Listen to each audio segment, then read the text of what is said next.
أعوذ بالله من الشيطان الرجيم بسم الله الرحمن الرحيم قل هو الله أحد الله الصمد لم يلد ولم يولد ولم يكن له كفوا أحد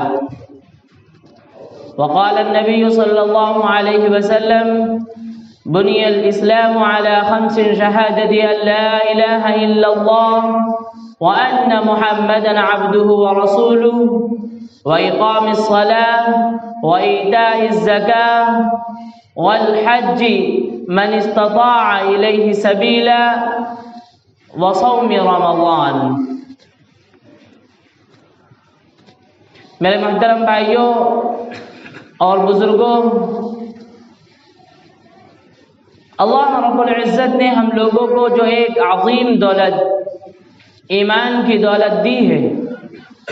اس کی قدر ہم لوگوں کے دلوں میں کیوں نہیں ہے؟ ہر انسان بے خوف ہو کر کے یہ بات کہنے پر قادر ہوتا ہے اور کہتا ہے کہ ہاں ہم ایمان والے ہیں۔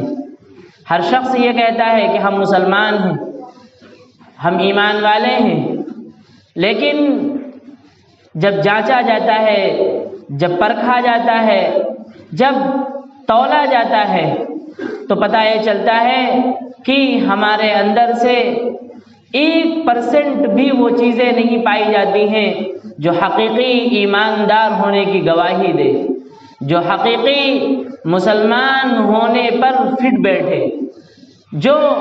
حقیقت میں ایمان والی علامتیں ہیں، ایمان والی نشانیاں ہیں، وہ ہمارے اندر بالکل بھی نہیں پائی جاتی ہیں۔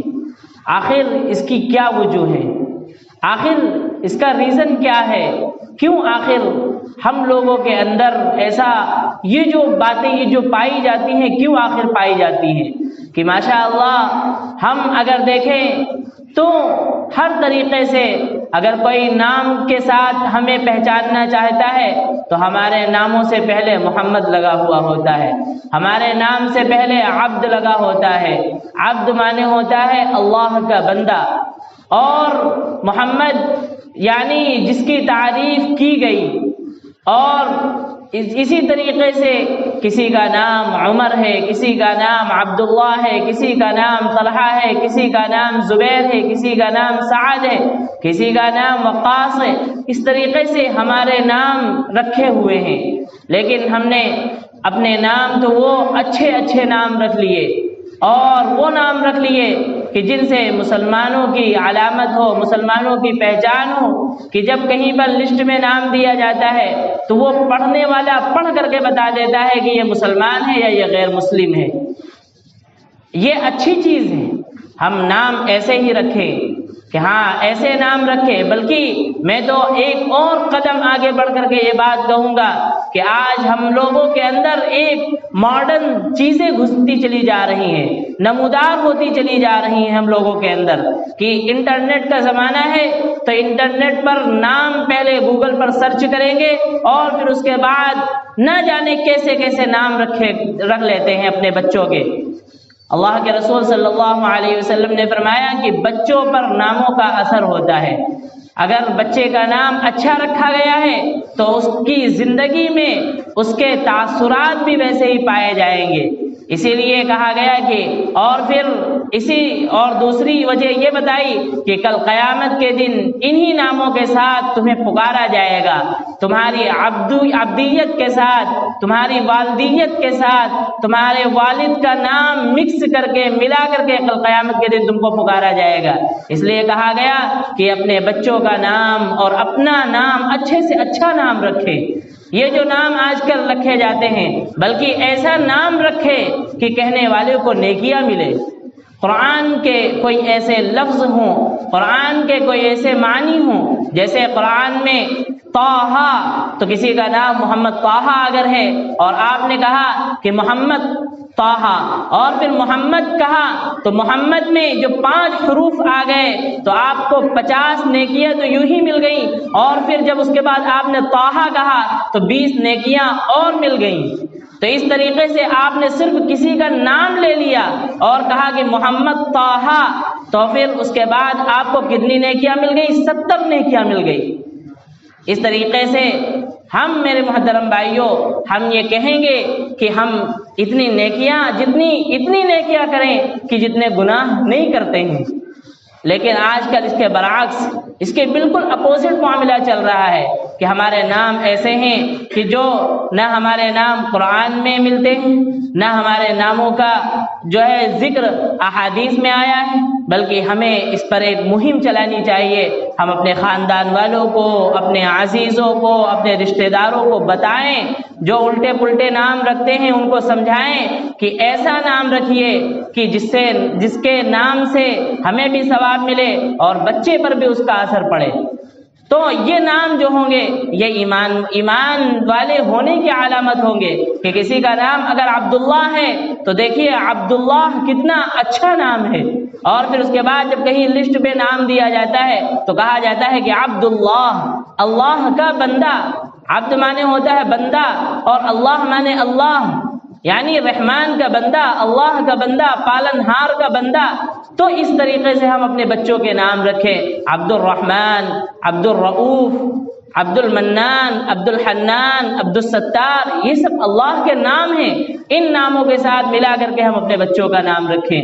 میرے محترم بھائیوں، اللہ نے جو ہمیں ایمان کی دولت دی ہے اس کے مطابق ہمیں چلنا ہے، اس کے مطابق ہمیں اپنی زندگی گزارنا ہے کہ کس طریقے سے ہم اپنی زندگی کو اس کے مطابق گزاریں، کس طریقے سے۔ ایسے نہیں کہ آپ دیکھیں کہ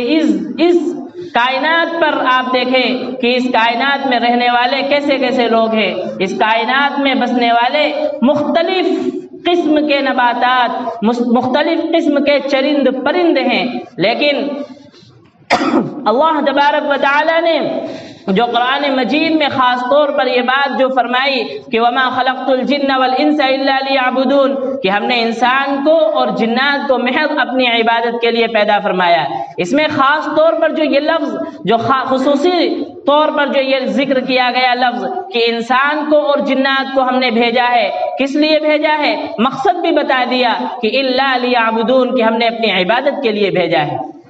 قرآن مجید میں اللہ نے اس کو صاف طور پر اعلان یہ بات بتا دی،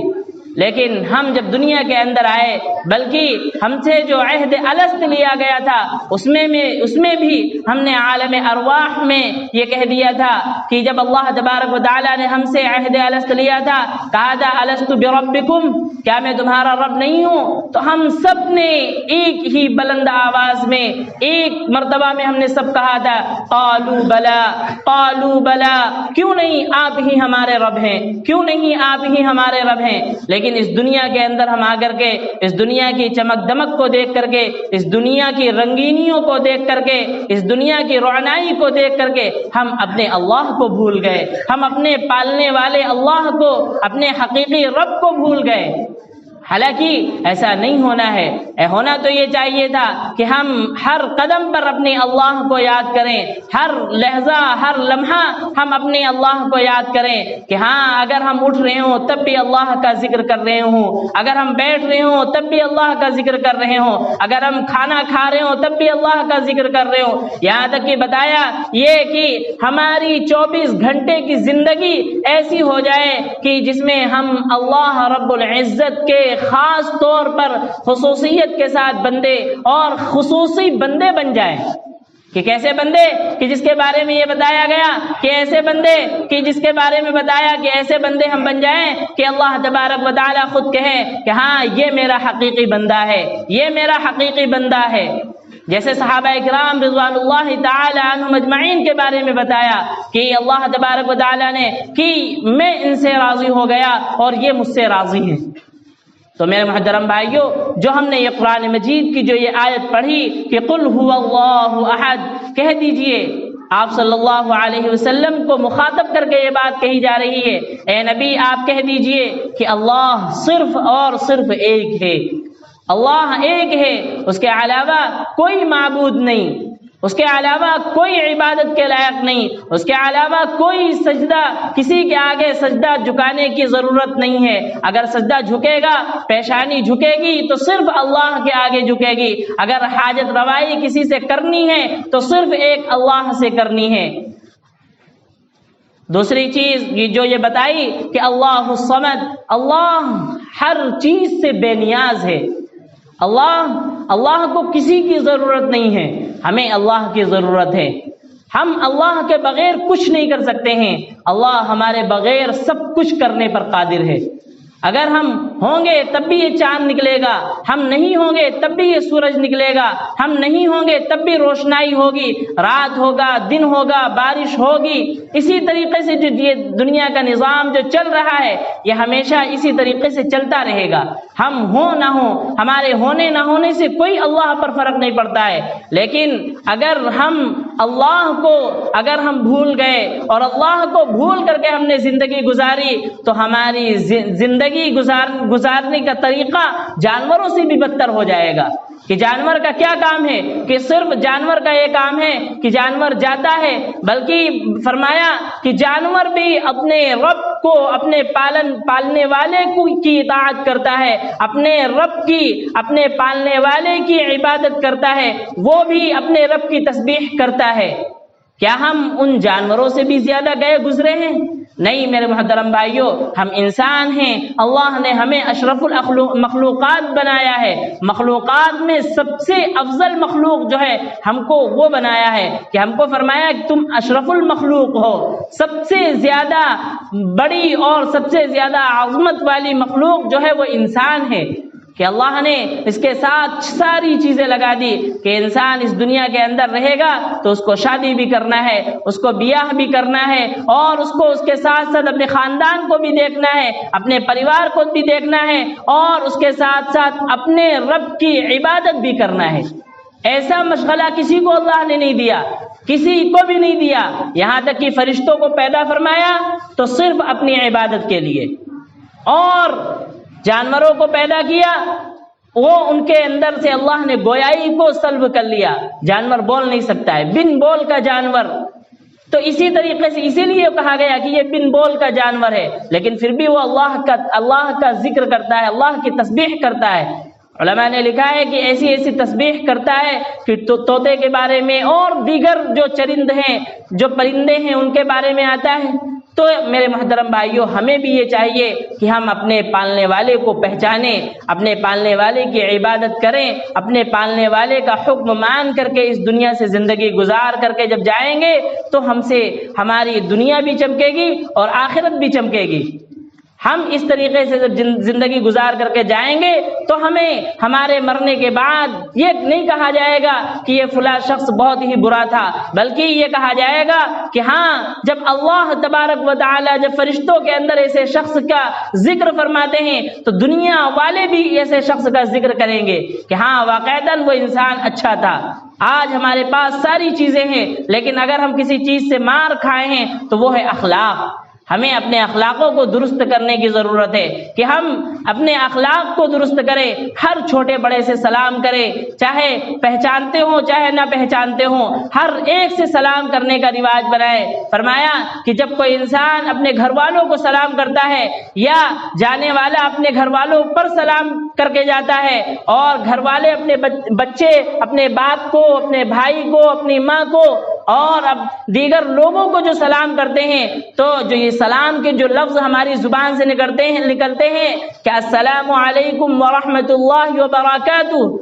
جب بچے گھر سے آپ نکلیں گے اور جب بچے یہ دعا دے کر کے جائیں گے تو میرے محترم بھائیوں کہیں پر بھی نہیں ٹل سکتی ہے۔ اس طریقے سے آپ بچوں کی دعا دے کر کے جائیں گے، وعلیکم السلام ورحمۃ اللہ وبرکاتہ۔ ان چیزوں کا رواج بنائیں، ہم فضولیات سے، لغویات سے اور دیگر طریقے کی جو چیزیں ہیں ایسی چیزوں کو دور کرنے کی کوشش کریں اور سچے اور پکے ایمان والے بننے کی کوشش کریں۔ اللہ تبارک و تعالی ہم سب کو کہنے سے زیادہ عمل کرنے کی توفیق عطا فرمائے۔